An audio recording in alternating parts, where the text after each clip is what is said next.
Olá, bom dia. Quarta-feira, dia 13 de maio. Ontem eu falei sobre um encontro muito interessante entre Jesus e uma mulher samaritana no poço. Hoje vamos olhar para um encontro muito mais público e controverso em capítulo 9 entre Jesus e um homem cego desde o nascimento. É melhor para pousar para ler capítulo 9 agora e depois talvez seguir também no mesmo tempo nas vossas Bíblias. Em capítulo 8 temos um encontro grave entre Jesus e os judeus, em que Jesus terminou com uma declaração incrível. Antes de Abraão nasceu, eu sou. Declarar que ele é Deus. Com o resultado que os judeus queriam apedrejar Jesus, mas ele conseguiu a fugir. Assim começamos no início do capítulo 9 com Jesus, logo depois de andar com os discípulos. E eles passaram um mendigo, um homem cego, a vida inteira, dependente da caridade das pessoas a passar na rua. Imaginem a cena. Jerusalém, um lugar público, uma rua com muito movimento, muita gente, talvez muito barulho, com poeira e com calor, ok? E quando imaginamos isto, vamos olhar agora para os atores neste drama, as pessoas que entram e saem de drama, um a um, e as reações para identificar os motivos e os corações deles, para talvez ajudar-nos também com motivos e corações e para ver os motivos e corações das pessoas à nossa volta em respeito ao Jesus. Eu disse ontem que é impossível ter um encontro verdadeiro com Jesus e ficar neutro ou não tocado. E vamos ver como isto está a acontecer aqui nesta situação hoje. Mais uma vez, voltamos para a pergunta sobre Jesus nesta passagem, que se Jesus é maluco, mentiroso ou o Senhor verdadeiro. Vamos começar com os discípulos. Eles olhavam para o homem e tentaram de entender a razão para a sua cegueira. Os discípulos não eram interessados no próprio homem, mas na sua condição. Eles levantaram o assunto teológico sobre a culpa para a cegueira dele. Para Jesus não era um assunto teológico, mas de compaixão e ação. Sim, nós temos de ter teologia saudável. E vamos ver o desenvolvimento disso no homem cego, através desta história. Mas para Jesus a cura é mais importante. Podemos estudar Jesus para obter um entendimento teológico e intelectual para que podemos, depois de ficar convencidos, acreditamos em Jesus. Mas não é a maneira de Jesus. Como eu disse, às vezes coisas são invertidas com Deus. Nós obtemos com Jesus a nossa diploma de salvação antes de estudar. Jesus quer curar-nos espiritualmente. Ele quer que nós nascemos de novo e depois crescer em teologia. Não antes. Como aconteceu com os discípulos em Samaria, com a mulher, os discípulos eram desligados da situação atual. Eles saíram para comprar comida e voltaram e ficaram escandalizados com o facto que Jesus estava a falar com a mulher. E a mesma coisa com este homem cego. Eles não mostraram compaixão, mas levantaram um assunto teológico.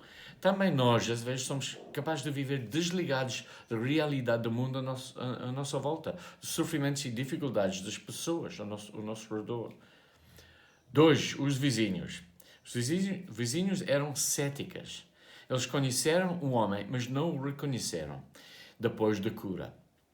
Era um milagre incrível e, em geral, pessoas que estão céticas em relação aos milagres, não é? Mas, sem dúvida, era ele à frente deles. Ele resolveu a situação e dizia simplesmente, sim, sou eu. É interessante, mas os vizinhos não procuraram Jesus logo.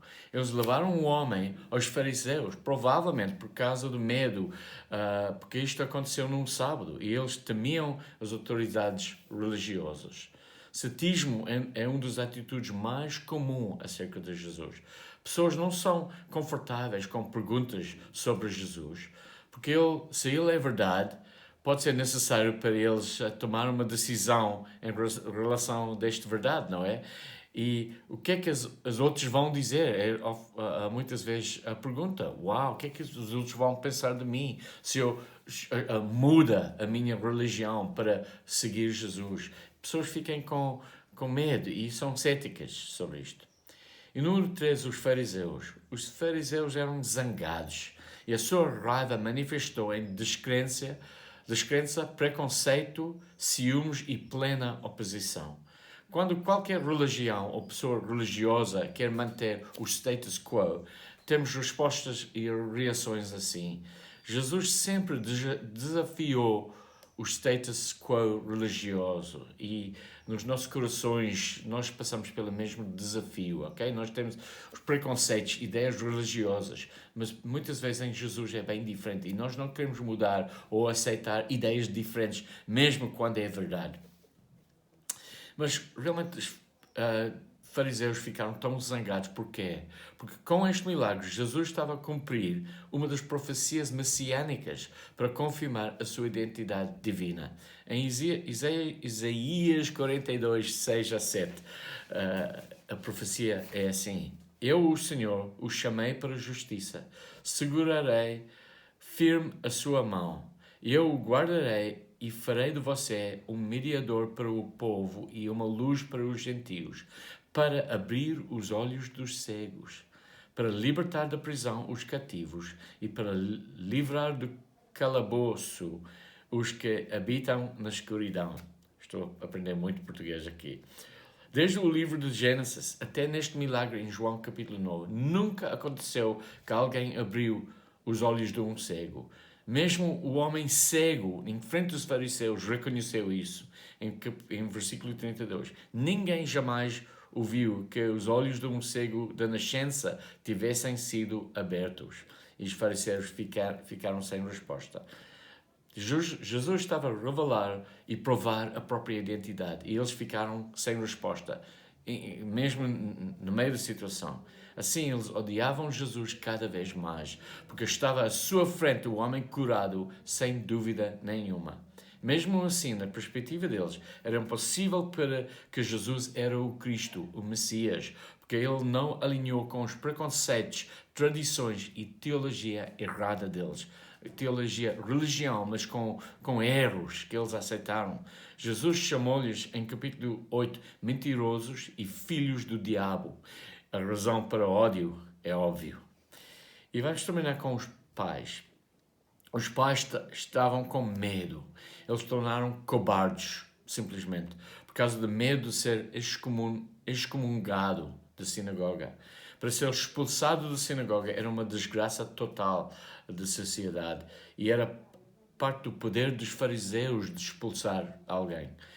Podem imaginar quão forte era o medo deles quando o próprio filho, adulto agora, mas cego desde o nascimento, a vida inteira, numa forma milagrosa, recebeu a sua visão.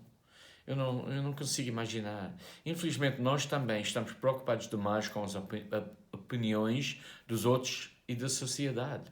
A realidade é o facto que a sociedade está construída em coisas externas, porque nós, humanos, importamos muito em que os outros pensam sobre nós. Em consequência, fazemos muitas vezes coisas totalmente erradas para andar com a multidão. Até temos guerras e populações a suportar regimes horríveis, porque começaram com medo da opinião pública e das autoridades. Para terminar, eu gostaria de saber o que aconteceu com os pais do homem cego e os pais fracos, cobardes, depois de tudo isso. Interessante, não é?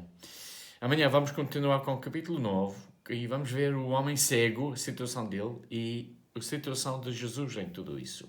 Até amanhã.